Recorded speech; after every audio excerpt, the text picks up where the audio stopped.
Vinayaka Missions Kirupananda Variyar engineering college Salem campus 2026-27 கல்வியாண்டிற்கான admission நடைபெறுகிறது. நீலகிரி மாவட்டம் கூடலூர், பந்தலூர் தாலுகாக்களில் பள்ளிகளுக்கு இன்று விடுமுறை. கனமழை தொடர்வதால் மாணவர்களின் பாதுகாப்பு கருதி மாவட்ட ஆட்சியர் லட்சுமி பவ்யா அறிவிப்பு.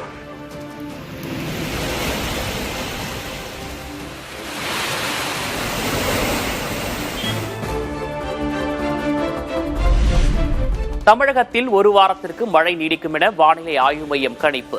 மேற்கு தொடர்ச்சி மலை மாவட்டங்களில் மிதமான மழை பெய்யக்கூடும் எனவும் தகவல்.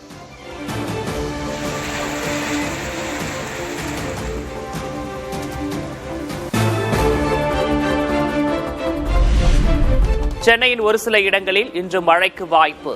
அதிகபட்ச வெப்பநிலை 37 முதல் 38 டிகிரி செல்சியஸை ஒட்டி இருக்கும் என வானிலை மையம் தகவல்.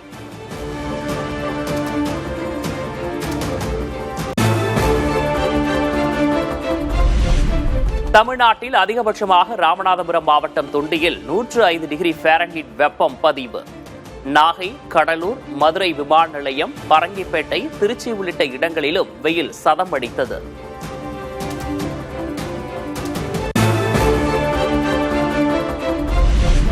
தமிழ்நாட்டில் 2 நாட்களுக்கு வெப்பநிலை அதிகமாக இருக்கக்கூடும் என வானிலை மையம் தகவல். வரும் நாட்களில் வெப்பநிலை இயல்பை விட 2 முதல் 3 டிகிரி செல்சியஸ் அதிகமாக இருக்கக்கூடும் எனவும் கணிப்பு.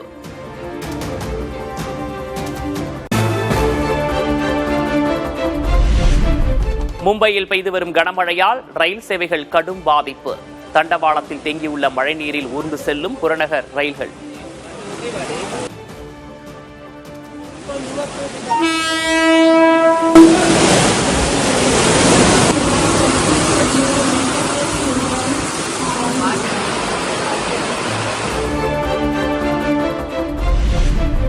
தொடர் மழையால் கடுமையாக சேதமடைந்த மும்பை புனே எக்ஸ்பிரஸ் நெடுஞ்சாலை மூடல். 7000 கோடி ரூபாய் மதிப்பீட்டில் கட்டப்பட்டு மே மாதம் திறக்கப்பட்ட சாலை சேதமடைந்ததால் பொதுமக்கள் அதிருப்தி.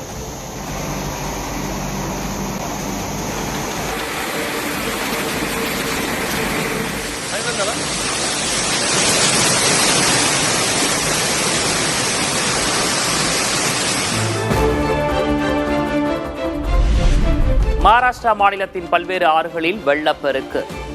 பாலங்கள் உடைந்து குடியிருப்பு பகுதிக்குள் வெள்ளம் புகுந்ததால் வீடுகள், கோயில்கள் மூழ்கின.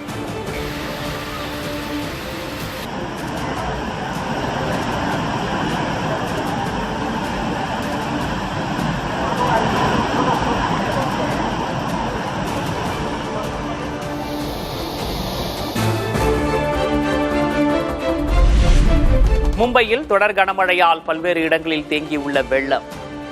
பாதிக்கப்பட்ட பகுதிகளிலிருந்து மக்களை மீட்கும் பணி தீவிரம்.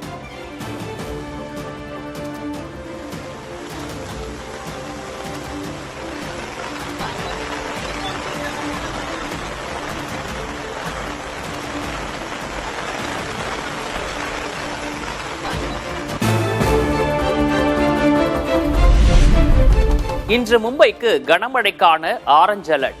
பள்ளி, கல்லூரிகளுக்கு 2ஆம் நாளாக விடுமுறை.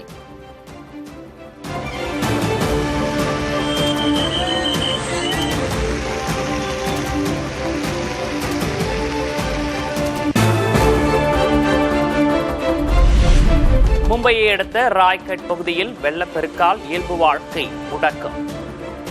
வாழ்விடம் தேடி வெளியேறும் மக்கள்.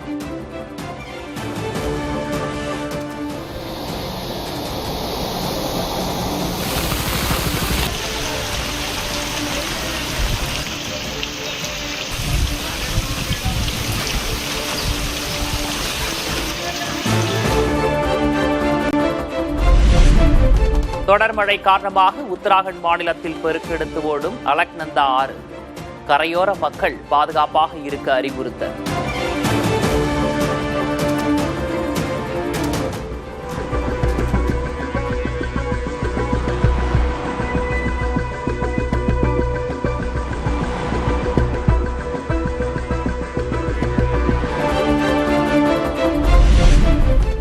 நீட் யூஜி மறுதேர்வு முடிவுகள் வரும் ஜூலை 20ஆம் தேதிக்குள் வெளியிடப்படும் என்று தகவல்.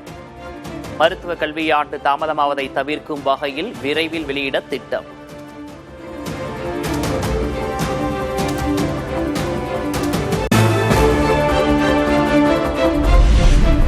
உணவு பாதுகாப்பு சட்ட திருத்தத்தை மறுபரிசீலனை செய்ய வலியுறுத்தி பிரதமர் மோடிக்கு முதல்வர் விஜய் கடிதம்.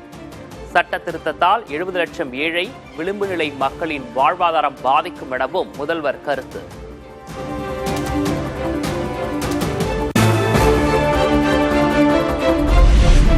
நெம்மேலி கடல் நீரை குடிநீராக்கும் திட்ட விரிவாக்க பணிகள் குறித்து முதல்வர் விஜய் நேரில் ஆய்வு.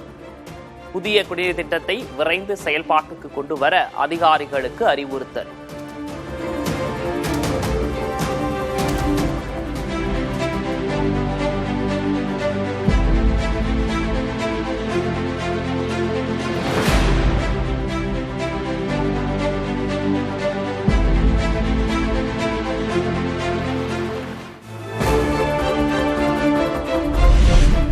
நெம்மேலி குடிநீர் ஆலையில் முன்னாள் முதல்வர் மு.க. ஸ்டாலின் பெயர் பொறித்த கல்வெட்டு அகற்றம் என திமுக குற்றச்சாட்டு.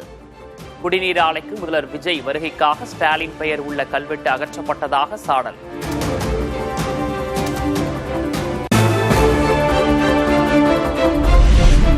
கல்வெட்டுகளை எடுத்தாலும் எல்லோர் மனதிலும் இருப்பார் மு.க. ஸ்டாலின். மீண்டும் கல்வெட்டுகளை வைக்காவிட்டால் போராட்டத்தில் ஈடுபடுவோம் என்றும் முன்னாள் அமைச்சர் தாமோ அன்பரசன் எச்சரிக்கை. கம்பீரமாக அமைக்கப்பட்ட அந்த கல்வெட்டை இன்னும் ஒரு வார காலத்திற்குள்ளாக சீரமைத்து தரவில்லை என்று சொன்னால் மாவட்ட திராவிட முன்னேற்ற கழகத்தின் சார்பில் மிகப்பெரிய ஒரு போராட்டம் நடைபெறும் என்பதை எச்சரிக்கையாக நான் தெரிவிக்க விரும்புகிறேன். நெம்மேலியில் சாலையோரமாக இருந்த கல்வெட்டு அதிர்வுகள் காரணமாக சேதமடைந்ததால் பராமரிப்பு பணிகள் நடப்பதாக அதிகாரிகள் விளக்கம். திமுக ஆட்சியில் வைக்கப்பட்ட கல்வெட்டு மீண்டும் நிறுவப்படும் எனவும் உறுதி.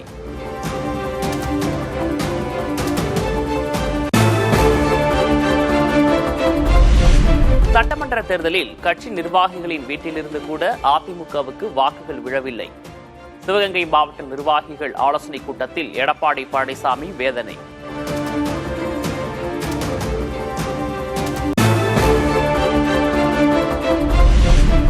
அதிமுகவில் டிடிவி தினகரனை சேர்க்க வேண்டும் என தஞ்சை மாவட்ட நிர்வாகிகள் கோரிக்கை. தினகரன் ஒரு கட்சியின் பொதுச் செயலர், எப்படி அதிமுகவுக்கு வருவார் என பொறுமையாக பதிலளித்த கே. பழனிசாமி.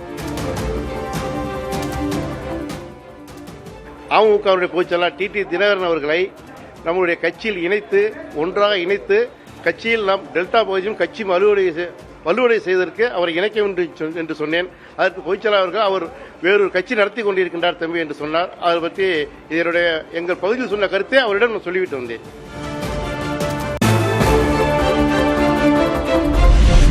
தஞ்சை மாவட்ட நிர்வாகிகளுடனான ஆலோசனைக் கூட்டத்தில் கட்சி மாறியவர்கள் குறித்து எடப்பாடி கே. பழனிசாமி விமர்சனம்.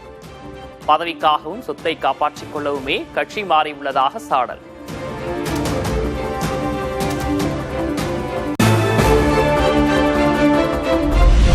மேகதாது அணைக்கு எதிராக தமிழ்நாடு காங்கிரஸ் கமிட்டி செயற்குழுவில் தீர்மானம் நிறைவேற்றம். கர்நாடக அரசு மேகதாதுவில் அணை கட்டும் முயற்சிகளை கடுமையாக எதிர்ப்பதாக தீர்மானம்.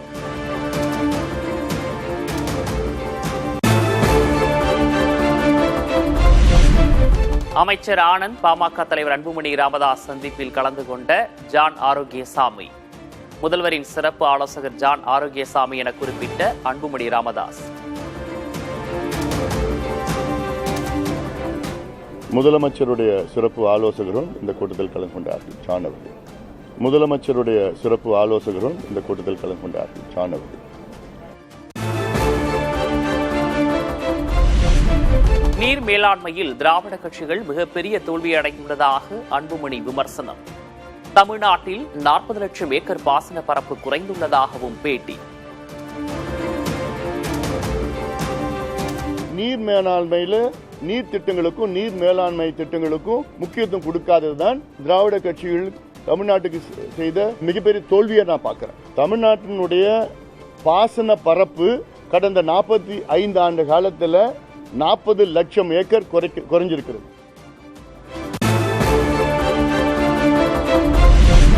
அமைச்சர்களுக்கு எதிராக திமுக தொடர்ந்த வழக்கு உச்சநீதிமன்றத்தில் இன்று விசாரணை. கரூர் நெரிசல் வழக்கில் குற்றம் சாட்டப்பட்ட அமைச்சர்கள் சாட்சிகளை கலைக்க முயற்சி என புகார்.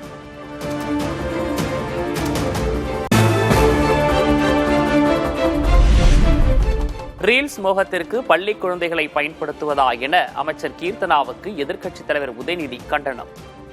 மாணவர்களிடம் எப்படி நடந்து கொள்ள வேண்டும் என அமைச்சருக்குத்தான் முதலில் வகுப்பு நடத்த வேண்டும் எனவும் பதிவு.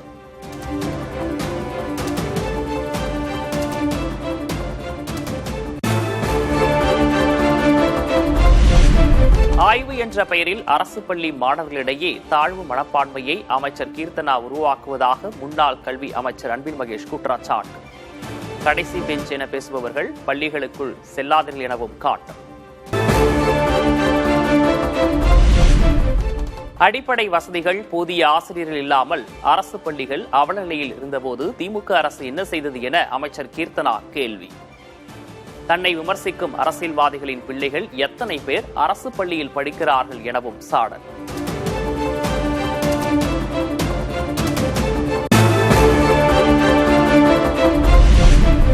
ஏரல் வாரச்சந்தை பிரச்சனையில் ஸ்ரீவைகுண்டம் தவிக எம்எல்ஏவுக்கு எதிராக போராட்டம். கைகோர்த்த திமுக, அதிமுக உள்ளிட்ட எதிர்க்கட்சிகள்.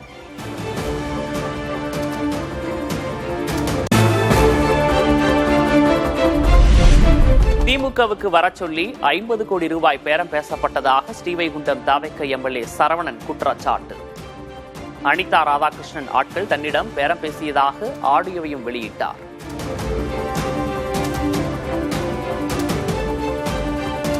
எனக்கு 150 இல்லைனா நீங்க 500 கோடி வந்தா கூட எனக்கு இந்த மாதிரி விஷயங்கள்ல பிடிக்காது. நீங்க கொஞ்சம் தம்பியை விசாரிச்சீங்க, உங்களுக்கு மேல சொன்னால்ட்டே சொல்லுங்க. எனக்கே ஒரு வருத்தம் என்னன்னா, என்கிட்ட ஒரு 7-8 பேர் கேட்டாங்க. அதே எனக்கு ரொம்ப வருத்தமா இருக்கு. என்னன்னா, அப்ப நான் அந்த அளவுக்கு டீக்கா இருக்குன்னு நினைக்காங்களா, இல்ல பணம் கொடுத்தா சரணம் பேரும் நினைக்காங்களா என்னன்னு தெரியல.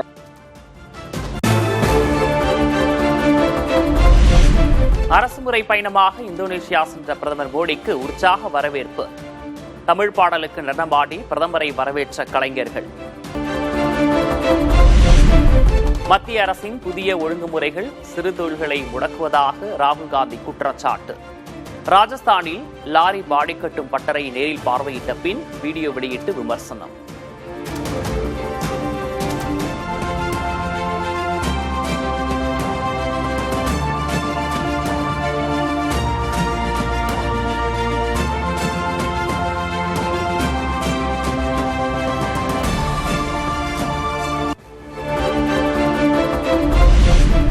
அயோத்தி ராமர் கோயில் அறக்கட்டளை பொதுச் செயலர் சம்பத் ராய், அறங்காவலர் அனில் மிஸ்ரா ராஜினாமா ஏற்பு. பல கோடி ரூபாய் நன்கொடை மற்றும் காணிக்கை திருட்டு விவகாரத்தில் தார்மீக பொறுப்பேற்று இருவரும் பதவி விலகல்.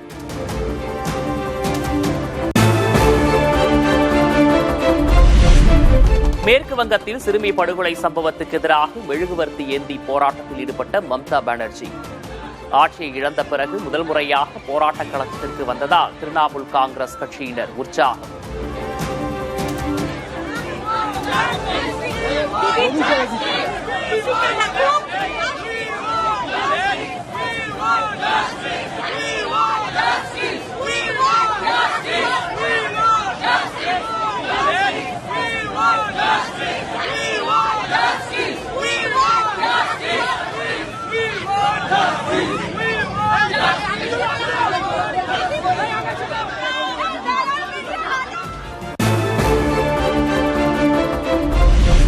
தேசிய ஜனநாயக கூட்டணியின் மாநிலங்களவை பலம் மேலும் அதிகரிக்கும் சூழல். மேற்கு வங்கத்தில் ஜூலை 24 நடைபெறும் இடைத்தேர்தலில் 3 மாநிலங்களவை இடங்களையும் பாஜக கைப்பற்ற வாய்ப்பு.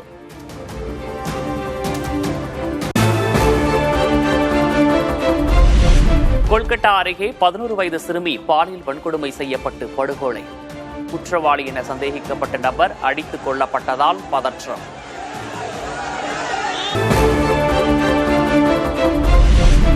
இமாச்சலின் குழுவில் திடீர் வானிலை மாற்றத்தால் பாராகிளைடரை சாலையில் அவசரமாக தரையிறக்க முயன்ற பைலட். இறுதி நொடியில் கட்டுப்பாட்டை இழந்து விபத்துக்குள்ளான காட்சி.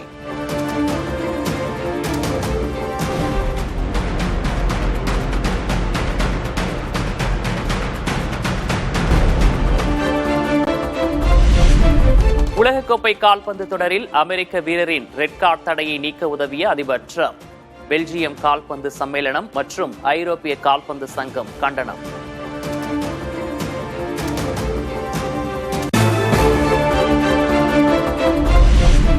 மறைந்த ஈரானின் உச்ச தலைவர் அயதுல்லா அலி காமெனி இறுதி ஊர்வலத்தில் லட்சக்கணக்கானோர் பங்கேற்பு. பேரணியாக எடுத்துச் செல்லப்பட்ட உடல் மீது பூக்களை தூவி மக்கள் அஞ்சலி.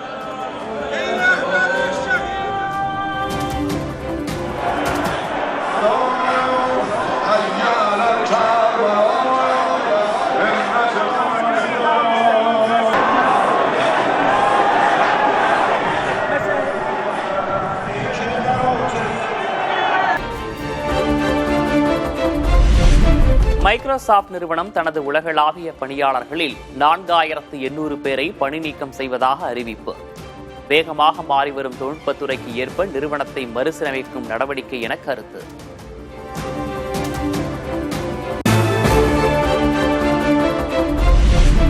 வாட்ஸ்அப் செயலியில் புதிய வசதி அறிமுகம். யார் யாரெல்லாம் ஆன்லைனில் இருக்கிறார்கள் என்பதை எளிதாக காட்டும் கிரீன் டாட் இண்டிகேட்டர் அம்சம்.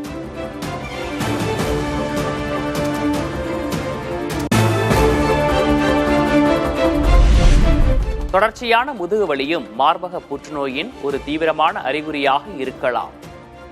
மருத்துவ நிபுணர்கள் எச்சரிக்கை.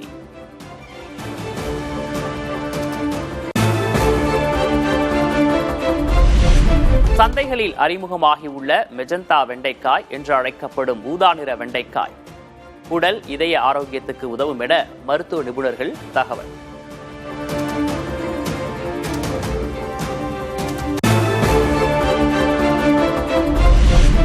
ஃபிஃபா உலகக்கோப்பையில் போர்ச்சுகலை 1-0 என்ற கோல் கணக்கில் வீழ்த்தி காலிறுதிக்கு முன்னேறிய ஸ்பெயின் கிறிஸ்டியானோ ரொனால்டோவின் உலகக்கோப்பை கனவையும் முடிவுக்கு கொண்டு வந்தது.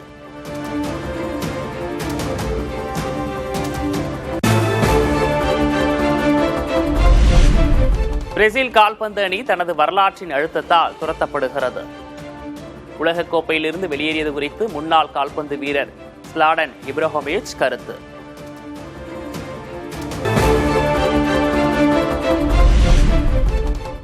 மலையாள திரைப்பட கலைஞர்கள் சங்கமான அம்மா அமைப்பிலிருந்து நடிகைகள் ரேவதி, பத்மபிரியா ராஜினாமா. ஆணாதிக்கமும் அதிகார அரசியலும் மாறவில்லை என கூட்டறிக்கை.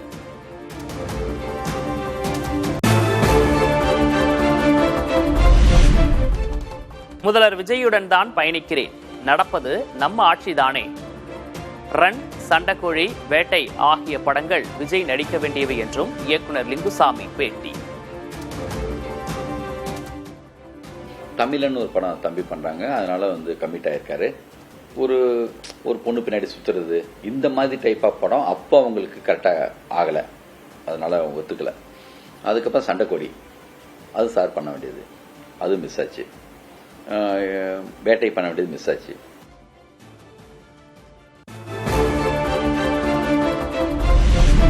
ஈரோடு கரூர் இடையே 66.67 கிலோமீட்டர் வழித்தடத்தில் விரைவில் வருகிறது இரட்டை ரயில் பாதை. 986 கோடி ரூபாய் மதிப்பிலான திட்டத்துக்கு ரயில்வே வாரியம் ஒப்புதல்.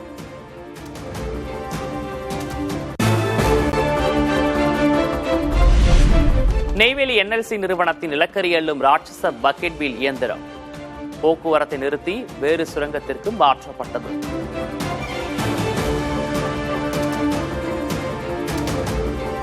Vinayaka Missions Kirupananda Variyar engineering college Salem campus 2026-27 கல்வியாண்டிற்கான அட்மிஷன் நடைபெறுகிறது.